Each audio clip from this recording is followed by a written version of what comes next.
Bloque Historia y Vida.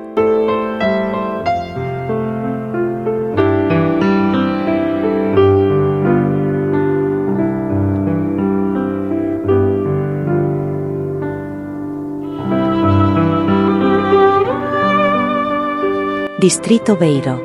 Parte 2.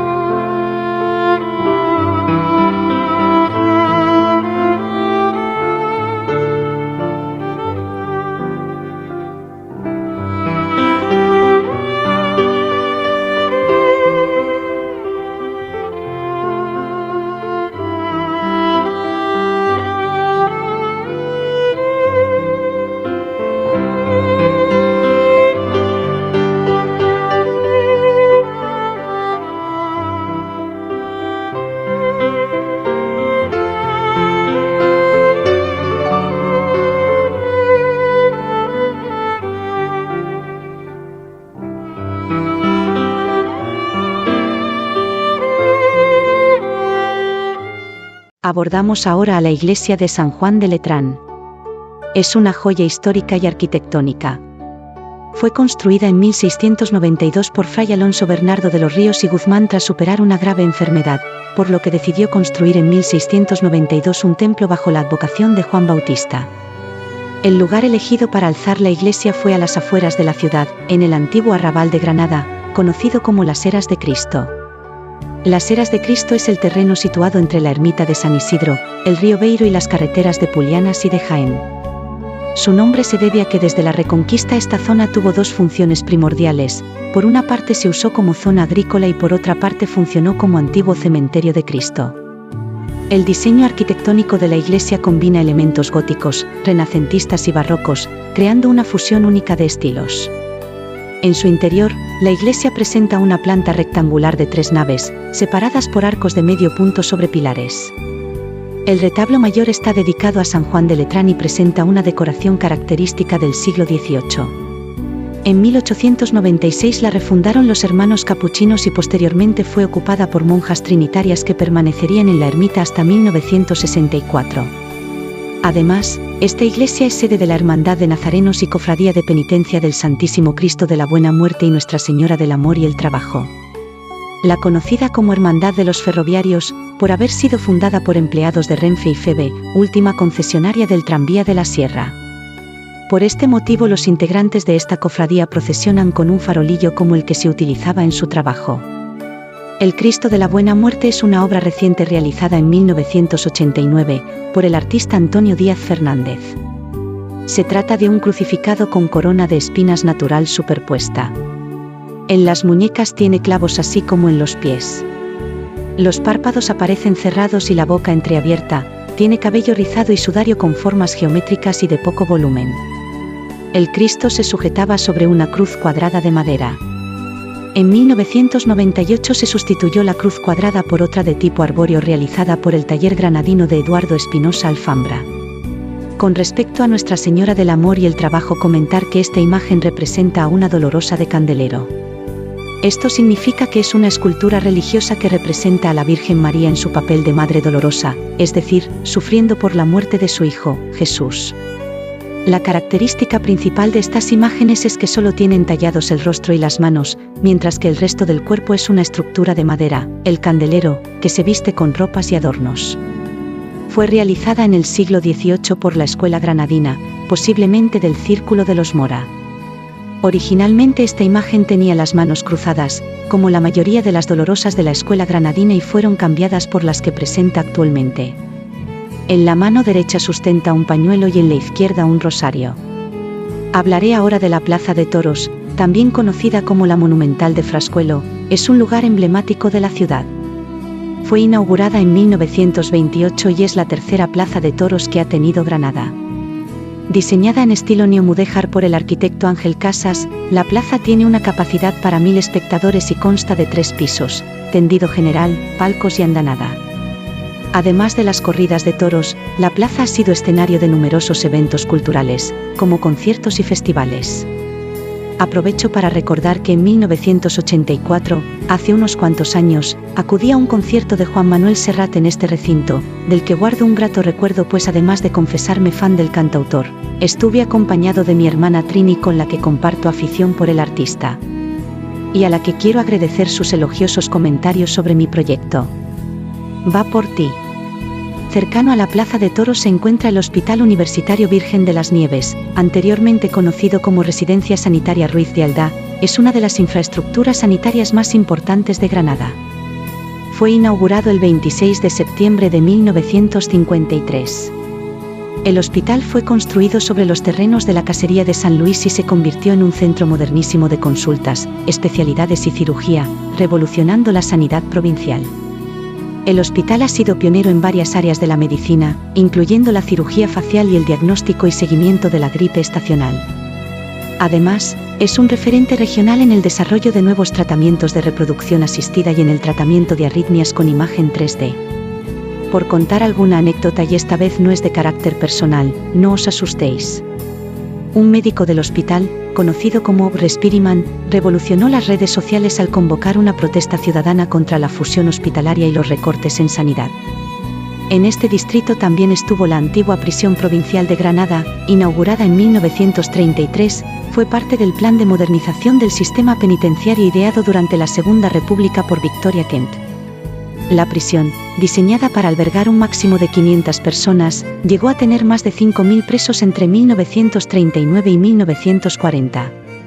Las condiciones de vida eran extremadamente duras, con hacinamiento, malos tratos y enfermedades que causaron la muerte de muchos reclusos. En 1997, la prisión quedó prácticamente vacía con el traslado de los internos al nuevo centro penitenciario de Albolote. Hoy en día, solo se conserva la puerta principal de la antigua cárcel. Desde 2014, los restos de la prisión han sido incluidos en el catálogo de Lugares de la Memoria de la Junta de Andalucía. Tenía una distribución típica de las cárceles de la época. La entrada principal, que aún se conserva, tenía el escudo de la Segunda República en la parte superior. Había varios pabellones donde se alojaban los presos. Estos pabellones estaban organizados en celdas que, en tiempos de hacinamiento, albergaban a muchos más presos de los que estaban diseñadas para alojar. La prisión contaba con patios donde los presos podían salir al aire libre. Durante los periodos de mayor hacinamiento, muchos presos dormían en estos patios, improvisando tiendas con sus mantas para protegerse del sol y la lluvia. Los pasillos y corredores también se utilizaban como lugares para dormir cuando las celdas estaban llenas. Los presos más afortunados dormían en celdas, mientras que otros debían buscar refugio en estos espacios comunes. La prisión también contaba con áreas de servicios como cocinas y baños, aunque las condiciones eran extremadamente duras y la higiene era deficiente. Pasamos ahora a los Jardines del Triunfo, que tienen una rica historia, ya que en la época árabe, en el siglo XIII, eran un extenso cementerio. Hoy en día, son un hermoso parque con anchos paseos y una fuente de 75 metros de largo con juegos de luz y agua. El monumento al triunfo de la Virgen también se encuentra en estos jardines. Este cementerio estaba rodeado por una muralla y defendido a la entrada de cada uno de los caminos de acceso a la población por puertas con torres. A través de los siglos, al crecer la población, la zona despoblada que rodeaba el triunfo se fue reduciendo y se alzaron numerosos edificios a comienzos del siglo XVI. Se urbanizó toda la zona a la derecha del triunfo, llegando a ser en el siglo XVII uno de los barrios más importantes de la ciudad. Hasta el siglo XIX era centro de celebraciones, aquí se reunía la población en muchas de sus grandes fiestas. Durante la dominación francesa, en el Triunfo de Granada se ahorcó y fusiló a muchos granadinos y siguió siendo lugar de ejecuciones públicas hasta 1840. Ya en 1856, el alcalde de Manuel Gadeo y Subiza transformó el infame lugar en un pequeño parque con jardines y fuentes.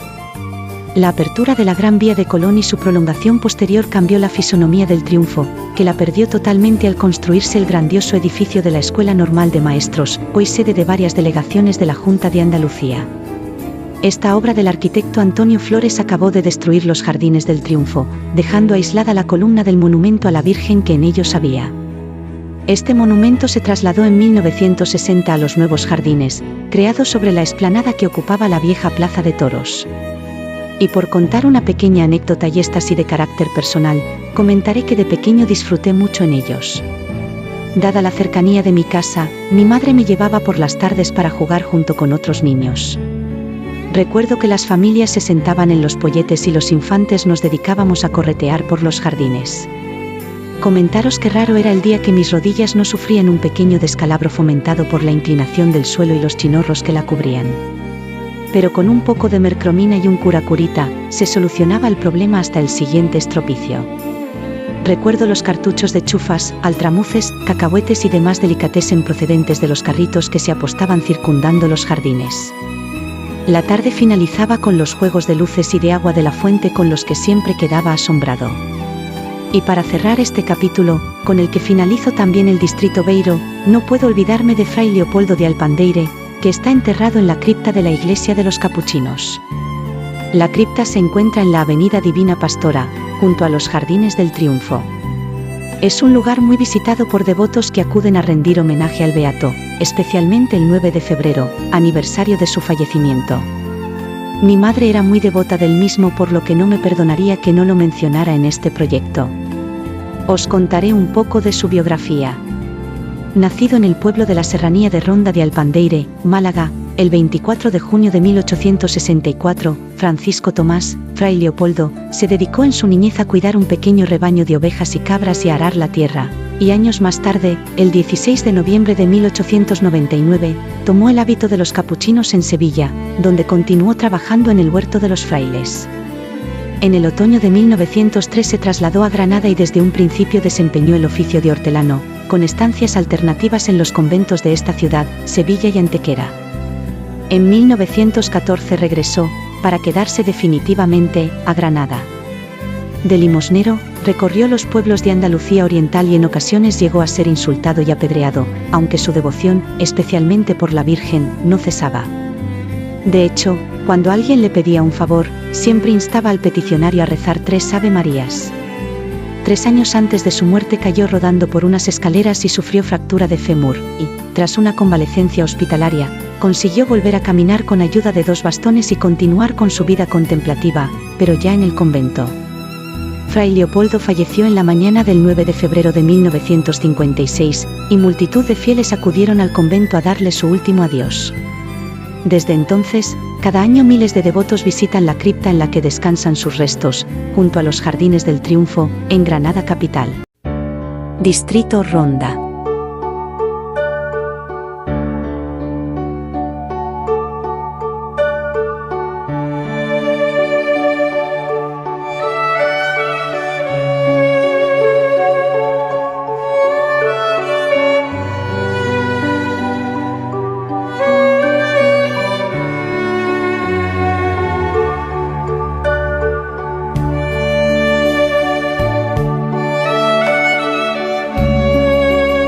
Próximamente en este canal.